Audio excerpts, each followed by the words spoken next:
exam. Article 2 is the Board of Examiners for Civil Engineers. On the compositions of the board, we have the chairman and the two members. Currently, I hope they are the one that si Ma'am Praxi pa rin naman yung chairman. But I think the two members might change, no? So, it's Engineer Pericles Dakay and Engineer Romeo Staniero. Yung chairman is Engineer Praxedes P. Bernardo. So, once you take the exam, so sila yung mga nag-accumulate or nagbibigay ng examinations, no? So, sila yung tatlo na yan, no? Meron silang iba't ibang specializations na mamaya tatalakayin din natin. So, Section 4, the powers and duties of the board, yung powers nila, they administer oaths. So, syempre, pag may pumasa mga board examiners or may mga bagong pasang civil engineers, so kailangan nilang umattend to administer the oath of the new registered civil engineers. The issue, suspend and revoke certificates of registration. Okay? So, pwede nilang sila mag-issue, pwede nilang isuspend o mawalan ka ng karapatan bilang civil engineer at i-revoke yung certificate mo bilang licensed civil engineer. So, upon investigations and upon hearing and upon, so kung ikaw ay dapat parasahin with the suspension and revocation. Issue certificates of recognitions to civil engineers for advanced studies, research, and or highly specialized training. Okay? So, kung may mga, yan, di ba every year, I think, nagkakaroon ng Civil Engineer of the Year, parang ganon. No? So, they recognize the civil engineer or most outstanding civil engineer sa Pilipinas within that year. No? So, they investigate violations of this act wherein they can issue, suspend, and revoke. Issue subpoena to secure appearance of witness in connection with the charges presented with the board. Okay? So, kung kailangan mo magpakita, so mag-issue sila ng subpoena. Inspect at least once a year educational institution offering courses in civil engineering works, projects, or corporations established in Philippines and for safeguarding of life, health, and property. So, most likely, the randomized educational institutions, no, inspections, kung ito ba ay nagkakaroon pa rin ng magandang program with the civil engineering profession. Section 5, the qualifications of the board members. To qualify as a board members, you have to be a citizen and resident of the Philippines, be at least 30 years of age and good moral character, be a graduate of civil engineering, important one, be a registered civil engineer. So, syempre, the one that will be giving the exam, you must be a registered civil engineer as well. Have practiced civil engineering for a period of 10 years and beyond. So, based on your profession and your specialization, you have been work in a field of civil engineering for 10 years or more. And also, you must not be a member of a faculty of any school where civil engineering course is taught nor have connection. So, para hindi magkaroon ng biases, siyempre, so pag ikaw ay nagtuturo dun sa school na yun, tapos magbibigay ng school, so pag pumasa yung school na yun at naging top, so you must be, pwede kang akusahan na meron kang ng leak or something like that. So you must not have or hindi ka dapat may connection sa mga faculty or bilang faculty ng any school, no? Also, no former members of the faculty of any school. So, hindi ka member, hindi ka former members of the faculty, institute, or university where civil engineering is taught can become a member of the board unless he had stopped teaching for at least 3 consecutive years. So, imbis na ganyan ka, ano ka naman, yung qualification bilang board member must be checked if you are, yan, kung natuturo ka naman and you specialize on teaching. But if you want to be a board member of civil engineering, yung mag-handle ng exam, so you must stop working with the faculty, being a faculty or being a professor or being a member of any institute or university bilang president, okay, at least 3 years or 3 consecutive years. On the section 6, we have fees and compensation of board. Okay, so the application of examination. So, and check if it's updated. No? So, meron tayong binabayaran na 40 for and 900. So, I think it's on the stamps as well as din sa mga paper. And for the 900 is the examination fee. And for the registration, you have to pay 200 and 150 for the certificate. And section 7, so annual report of the board. So hindi na natin nilagay yan. For article 3, the examination and registration. So in section 8, di ba napansin nyo, article 1, article 2, and article 3. So sunod-sunod yung section. Article 3, section 8. So examination and registration, we have the examination requirement. So nabanggit naman last time yung mga requirement on the examination nung past reports. So all applicants for registration for the practice of civil engineering shall be required to pass the technical examination, which is the board exam. And meron tayong iba't ibang qualifications for that. Kailangan ma-comply mo yun para makapag-take ka ng exam. Okay? And section 9, holding of examination. So marami tayong testing center. Okay? So pwede ka mag-take ng exam on Manila, Baguio, CDO, Cebu, Davao, Iloilo, Legazpi, Lucena, Pagadian, Tacloban, Tuguegarao, or Zamboanga. So these places may vary or may change, no? So pwedeng wala yung Zamboanga, pwedeng wala yung Tuguegarao.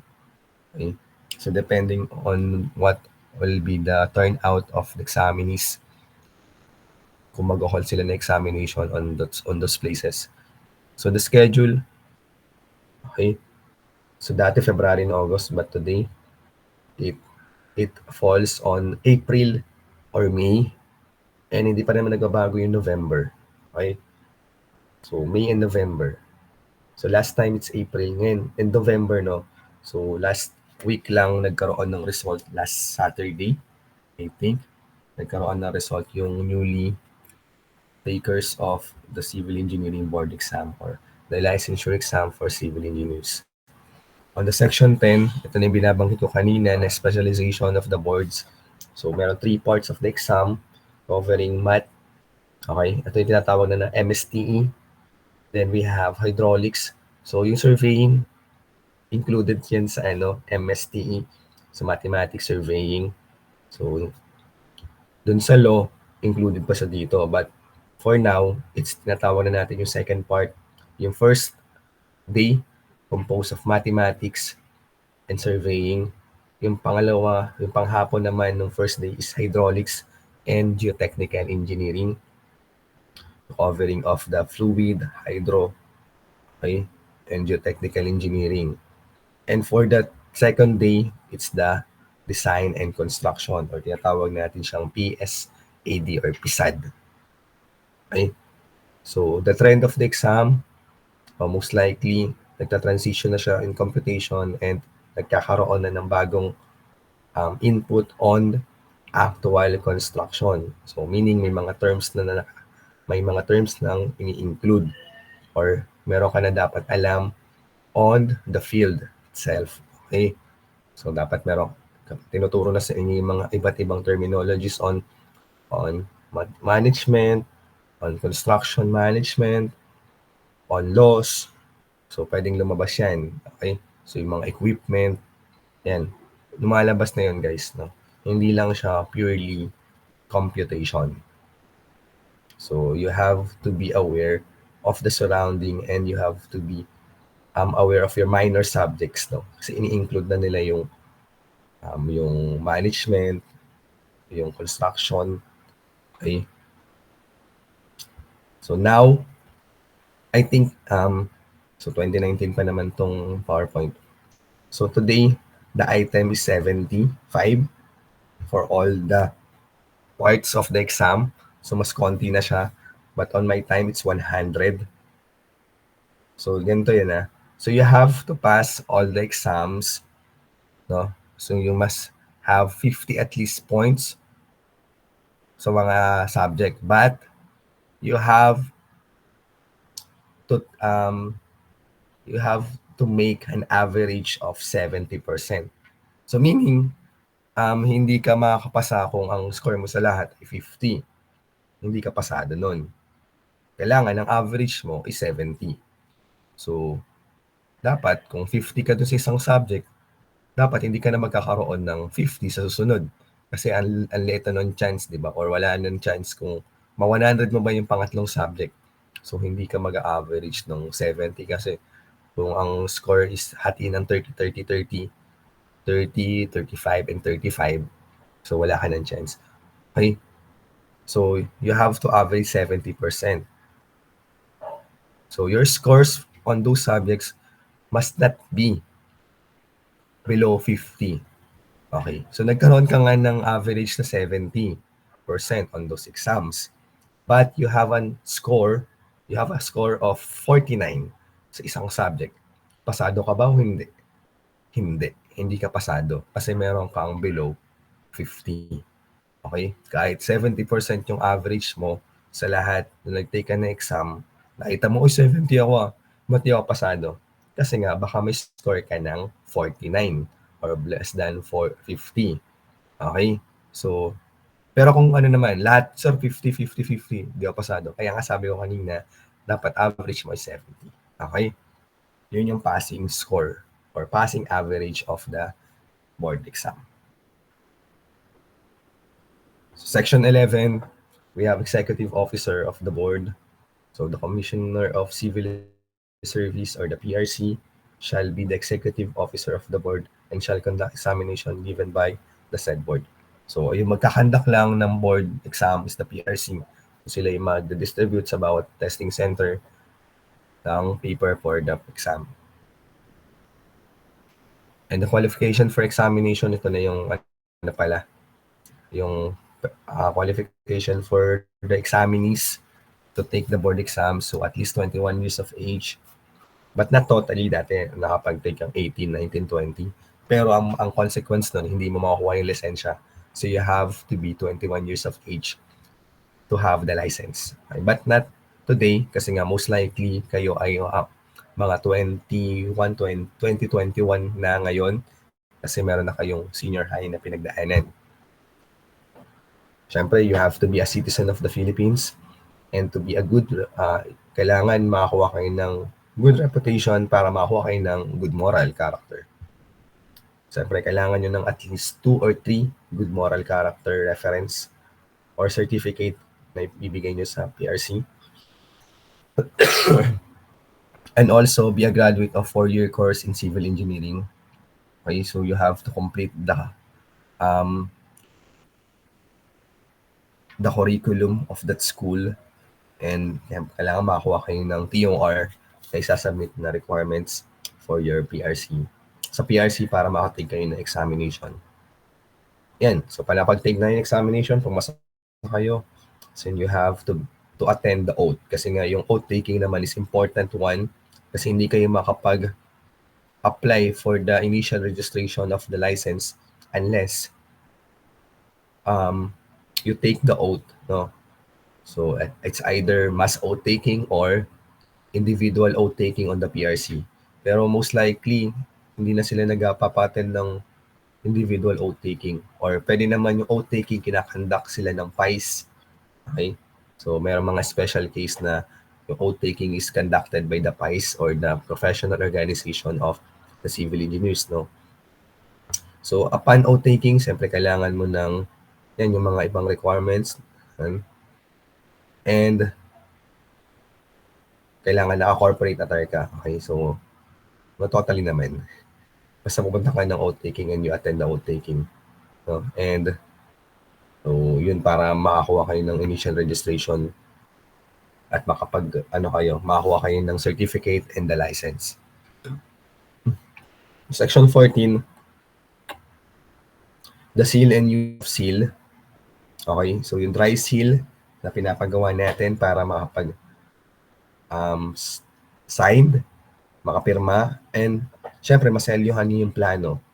Okay, so syempre, signing that, you have pag pinirmahan mo yung isang plano, meron ka ng liability doon. Okay? So nakalagay doon yung license number mo and as well as your name doon sa dry seal. Okay? So the plans and specification prepared by or under the direct supervision of a registered civil engineer. So ano ba yung mga pinipirmahan natin? So kung may pirma kayo ng plano, yung blueprint, tsaka yung mga permits, yung mga form, kung saan nakalagay doon na kayo ay nag-design or kayo yung nag-supervise ng construction or nung project. Okay? So section 15, the exemption from registration. So ang exempted for registration are registration shall not be required of the following persons. So officers, U.S. and Philippine Armed Forces and civilian employees of the government of the U.S. rendering civil engineering services for the United States or the Philippines. So exempted na sila sa registration kasi nga they are also rendering civil engineering or nalagay na sa batas na exempted na sila sa registration. So, pag ganyan, yan, susundan na lang yan. Civil engineers are experts called in by the Philippine government for consultation or specific design and construction. So yung mga tinatawag natin for outsourcing or yung mga consultancy, no? So yung sa Cebu Link Expressway, o Cebu Cordova Link Expressway, yung tinap natin for consultancy dun yung Spanish firm. So, syempre, dahil sila yung may mga technology na advanced technology for the bridge construction, so tinap natin sila. Syempre, hindi na kailangan nila mag-register. They are called engineer here in the Philippines. So any person residing in the Philippines may make plans or specification for any of the following. So any buildings in chartered cities and towns with building ordinances not exceeding the space requirements specified therein, requiring the service of the civil engineer. Okay, any wooden building enlargement or alteration which is to be used for farm purposes only and costing not more than 10,000 pesos. So, yung mga tao, pwede rin naman silang gumawa ng plano without the service of the civil engineers with the following clauses na yan. Yan yung mga sumusunod. And letter C, for constructing his own wooden or light material residential house utilizing the service of a person or persons required for that purpose. Okay? So, pwede nilang gawin yan without the service of the civil engineers. And also, number 4, maestro de obras can continue their practice provided they shall not undertake plans and supervision of the following. So, pag sinabi natin maestro de obras,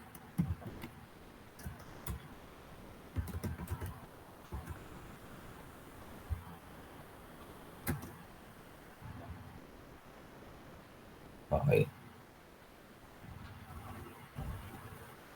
Para silang architect, master builders. Okay? So, kung may mga term na maestro de obras pang nag-exist, pwede sila mag-continue ng practice nila, but they cannot supervise these following structures, no? Building of concrete, whether reinforced or not. Okay, so kahoy lang, madalas kahoy nila. Building of more than 2-story. So, pag gumawa ka ng 2 palapag na kahoy, bawal na. Kasi 2-story na yun. Building with frames of structural steel.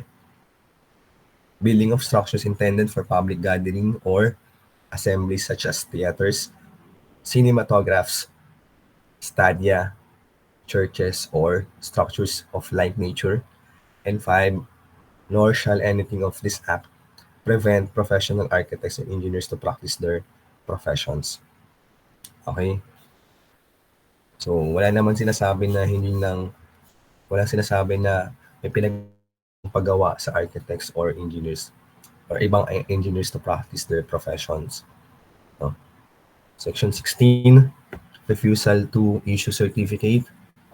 So, the Board of Examiners for Civil Engineers shall not issue a certificate to A, any person convicted by a court or of any criminal case, any person guilty of immoral or dishonorable act or conduct,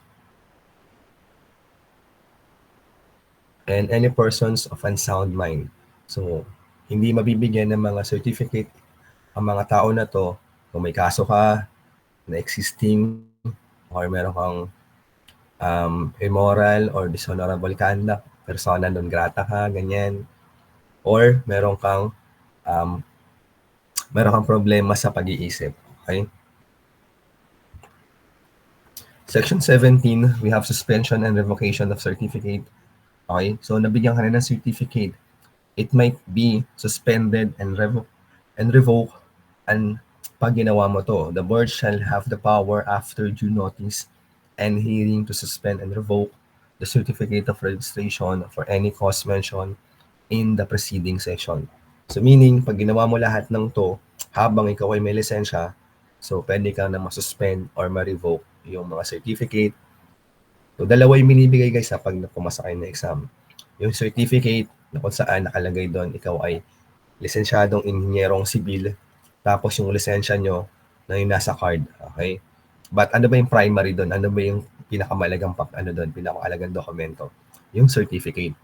Kasi yung lisensya mo, pwede mong i-renew. Okay? So the primary document doon is the certificate, and the secondary one is the license card. Okay? So mas madali kasi pakita yung license card syempre. So mapapakita lagi yung mo certificate mo. Okay, section 18, the reissue and replacement of certificates. So after expiration of 1 year from the date a certificate of registration is revoked, the board may entertain an application for a new certificate of registration from the registrant concerned. So unless you have cleared all the necessary things na ikaw ay wala ka ng misconduct, wala ka ng criminal case, you can apply for the certificate, no? Pwede kang ma-reissue, issuehan ulit ng bago or papalitan yung certificate mo. Okay, so section 19, we have the transitory provisions. As soon as this act takes effect, any person desiring to practice the profession of civil engineering shall be required to obtain a certificate of registration. Okay? Siyempre, so ito 1950 pa to. So lahat nung tinamaan, no, to practice, no, kailangan nilang kumuha ng certificate of registration. So yun kasi nagpapatunay na qualified ko to practice the civil engineering profession. All civil engineers duly licensed under the provisions of RA 2985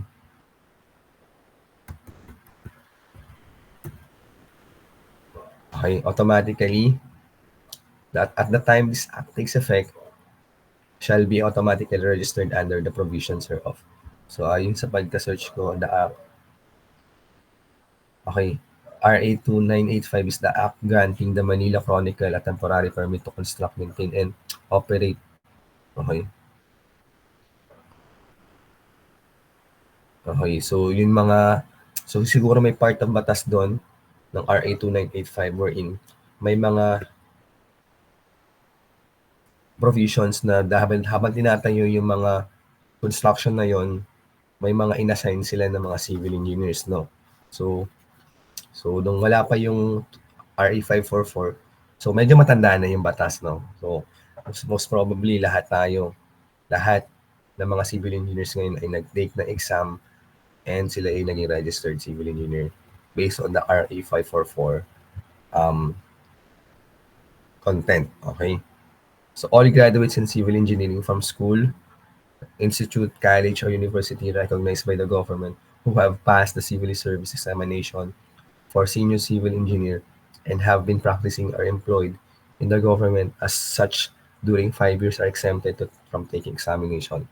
So meron din tayong clause dito na kung meron nakapasa doon ng civil service examination ng mga civil engineering graduates, tapos employed sila sa government for 5 years, possible sila ma-exempt for taking the examination. Kasi nga may tinake din sila examination which is the civil service examination for senior civil engineer. So wala pa naman akong nakikitang ganyan or wala pa akong na-experience na. So probably, yan, sa mga senior na mga civil engineer from DPWH, no, they already taken that transitory provisions of the law. So Article 4, which is the enforcement of act and penal provisions. Okay. So Section 20, enforcement of the act by officers of the law. So law officers of the national, provincial, city, and municipal governments. So if meron tayo na violate na law or provisions of the act or the Republic Act, syempre pwede kang puntahan ng mga officers, no? And you might be called on the court or hearing para patunayan kung ikaw ba ay nagkasala or kailangan ka bang tanggalan or ikaw ay inosente sa mga nangyari. Okay? Section 21, registration required. So no person shall practice or offer to practice civil engineering in the Philippines without having obtained the proper certificate of registration from the Board of Examiners for Civil Engineers unless exempted from registration. So meron naman tayong mga provisions kanina for the exemption of the registration unless papatunayan nila yon.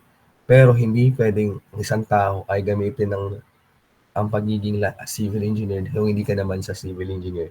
So meron kayong mga nababalitaan na may mga nagpa-falsificate ng documents, may nagpapakilalang licensed civil engineer pero hindi naman licensed civil engineer. So ano ba yung mga tendency na mga mangyayari pag pinagawa mo sa isang hindi licensed civil engineer at pinakilala niyang civil engineer siya? So wala kang natayo na yung bahay tapos nalaman mong peke pala yung lahat ng dokumento niya. So wala kang habol. Kasi nga, hindi naman yung liable. But yung tao na yun, meron siyang kasuhan ng batas na siyempre nag-falsificate ng mga public document. But yung tao na ginawa niya ng bahay, wala siyang habol with the professional organization kasi wala namang or on the RA 544 kasi wala naman siyang, hindi naman lisensyado yung kausap niya. So yun, possibility of hindi maganda yung nagawa or hindi na-meet yung standards, no? So, lahat ng ginagawa dapat sa project or construction, so it's designed, prepared yung mga documents, and supervised of the licensed civil engineer to meet all the necessary standards. And, yun nga, pag nakakasigurado ka na liable yung tao, pag nagkaroon ng problema on the construction. On Section 22, the penal provisions. So the guilty of crime are any persons who shall practice civil engineering in the Philippines without being registered. Yan. Parang katulad lang siya ng 21, diba? Presenting or attempting to use as his own the certificate of registration of a registered civil engineer. So gamitin mo yung certificate ng ibang licensed civil engineer kung hindi ka naman licensed civil engineer or wala ka namang karapatan. Kasi nga hindi naman ikaw yun. Who shall give any false or forged documents of the board, and who shall impersonate any registered civil engineer of a different name, no? So, who shall attempt to use or revoke a suspended certificate of registration. So, kung ikaw ay naparusahan na na-revoke and suspended, but pinapractice mo pa rin, so guilty ka ng crime, no? Guilty of crime under the penal provisions of the RA 544. Who shall use a connection with his name or otherwise assume, use or advertise any title or description tending to convey the impressions that he is a civil engineer without holding a valid certificate of registration. So it falls down on the certificate of registration sa lahat ng clauses dito, no? Who shall violate any of the provisions of this act shall be guilty of a misdemeanor and shall, upon conviction, be sentenced to. So medyo maliit pa. I think nagkaroon na ng ano yan, ng tawag dito, adjustment, no? Nung na-review, no? So we have a fine of 500 to 2,000. Sobrang liit. So nung 1950, malaki na yan. Imprisonment for a period of 6 months to 1 year or both. So Article 5, Section 23, which is the miscellaneous provisions, preparation of plans and supervisions of constructed by registered civil engineer. So basahin ko na lang, no, yung nakapula. Engineering structures mentioned in Section 2 of this acts unless the designs, plans, and specification of same have been prepared under the responsible charge and signed and sealed of registered civil engineer. So, dapat, ayan, yung preparation ng plano and supervision kailangan permado, no? Yung plano, permado, and dry and seal ng dry sealed ng civil engineer. Tapos, syempre, ano ba yung mga included sa plano? Meron kang structural plan, no? So, yung structural plan, so unless meet yan ng construction, so pag nag-construction na, kailangan mo pa rin tingnan kung ikaw rin nakapirma sa supervision dun sa permit. So, bakit? Kung ikaw yung supervision sa permit at hindi nasunod yung plano, ano mangyayari? So, meron ka pa rin liability. Guilty ka na hindi mo nasunod yung nasa construction. Okay? O hindi mo nasunod yung nasa plano na dapat i-implement doon sa project. Okay? So, responsible charge and direct supervision of a civil engineer. So, ano yung mga mahalagang gagawin nyo?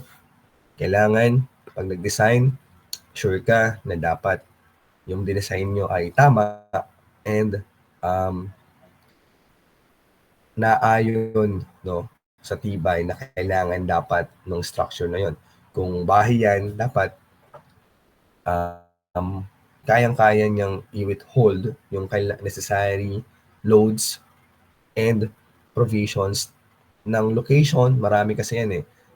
Kung nasa design na kayo, makikita nyo na, iba yung load, iba yung seismic parameters ng kailangan dito. Kailangan ma-meet nyo yun. Kailangan magawa nyo siya ng paraan or magawa nyo siya ng plano na mamimit niya yung standard requirement ng seismic parameters, ng wind parameters, ng load, live load, and dead load. Okay? So, para makapag-design kayo ng tamang size ng biga, tamang size ng footing, tamang size ng column, ng slab, or any structures na kailangan nyo. Ay kung ang ginagawa nyo ba ay mga steel structures, so dapat tama yung pag-assign nyo ng mga steel sections. Tama rin yung paglalagay nyo ng mga kung bridge nung tinatayo nyo, dapat tama yung computations nyo ng mga beams, mga connections, no? So Section 24, kung kayo naman ay firms and corporations engaged in civil engineering practice, a firm, partnership, corporation, or association may engage in the practice of civil engineering provided that such practice is carried out under the supervision of civil engineer or civil engineers holding valid certificates issued by the board. Okay? So, alam naman natin na mga construction firms and consultancy, most likely they engage on civil engineering practice. So, kailangan one of those members, siyempre yung firms minsan, compose yan ng civil engineers, architects, electrical engineers, pwede rin kasama yung master plumbers, mga environmental planners, tinatawag natin si landscape architects. So minsan, dahil nga nag-engage sila ng civil engineering practice, yung iba hindi na napaviolate nila yung ganito. Pero kailangan pag may mga civil engineering works or mga civil engineering practice, kailangan meron kayong civil engineers holding those certificates, no, yung registration. So, under the provisions of the Section 24 of the RA 544, dapat yung firms and corporations, dapat meron silang civil engineers or civil engineers holding a valid certificates. Okay. Section 25, reciprocity requirements. Okay. Non-Filipino citizen can take the exam. Okay. So, pwede daw mag-take na exam ng country of which is citizen admits citizens of the Philippines to the practice of the same profession. Okay. So, parang nagkaroon siya ng change in, ano ba tawag doon? Nationality. Okay. Kasi nga, admit citizens of the Philippines to practice the same profession. Okay. So, Section 26, roster of civil engineers. A roster showing the names and places of business of all registered civil engineers shall be prepared by the Commissioner of Civil Service periodically but at least once a year. Okay. So most likely hindi ko siya nakikita masyado unless na lang meron talaga nilalabas ang Commissioner of Civil Service. But paano nyo malalaman kung ang tao ay licensed civil engineers or mga licensed professional? You can take the name of those professionals and check their names. If dun sa PRC website, no, pwede nyo i-check. Pwede nyo i-check yung mga instructor nyo kung gusto nyo. Kung sila ay licensed civil engineers dun, o licensed professionals sa PRC, you can check that on the PRC website. So, Section 27, repeal laws, orders, ordinances in conflict with RA 544 are revoked. Okay, so pag nagkaroon kayo ng mga ordinances or orders on the municipality in provinces na may conflict with RA 544, ano ba mag-govern? The RA 544. So, hindi pwedeng magkaroon ng mas mahigpit or may ibang interpretation ng ordinance sa RA 544. So, kung may nagka-conflict man nun, i-revoke lang yon kasi nga RA 544 will govern. And the construction of the Act on Section 28, if any part or section of this Act shall be declared unconstitutional, such declaration shall not invalidate the other provisions thereof. So kung meron kayo nakikita, kung meron man magkaroon ng investigation or gusto nilang magkaroon ng provisions or magkaroon ng checking na may mali dun sa part ng batas, hindi naman ibig sabihin na yun na yung ibang act or yung provisions dito ay invalidated na. Okay? So, pwedeng magkaroon lang ng hearing or magkakaroon ng changes, no? Kung kailangan man. And Section 29, effectivity, this act shall take upon its approval. So, na-promulgated to noong 1950 ba? Balikan natin. So, 1950, so automatically, this act is approved. And ito na yung ating batas for the civil engineering law. Okay. So that's all for the RA 544. Any questions, clarification for the presentation?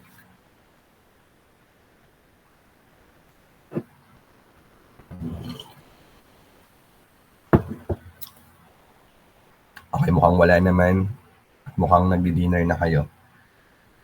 Okay. So please please refresh your canvas. Okay, for the group of Seria, I will be assigning the part of the next report or the next topic, which is the PD 1096. Okay, National Building Code of the Philippines. So I will be giving you a part of that and iikot tayo ng reporting ulit. Okay?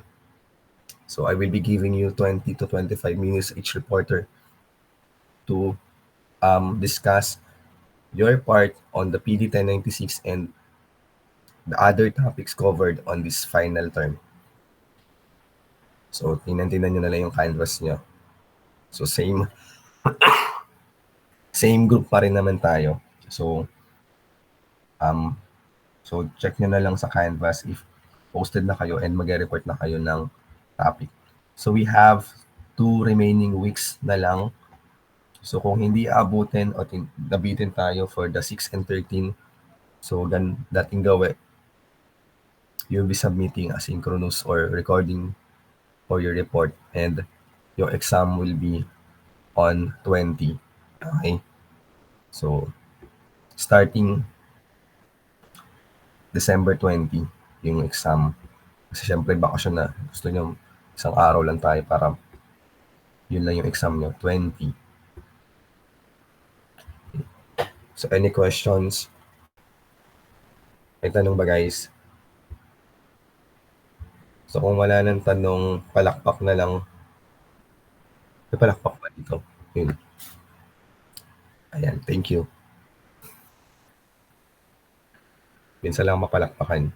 Okay, so thank you everyone. So, pasensya na sa... Ay, may tanong ka, Camille? Sir, hahabol po sa attendance. Okay, sige. Okay. Tanong pa ba? So, kung wala nang tanong, take your dinner na and see you next week.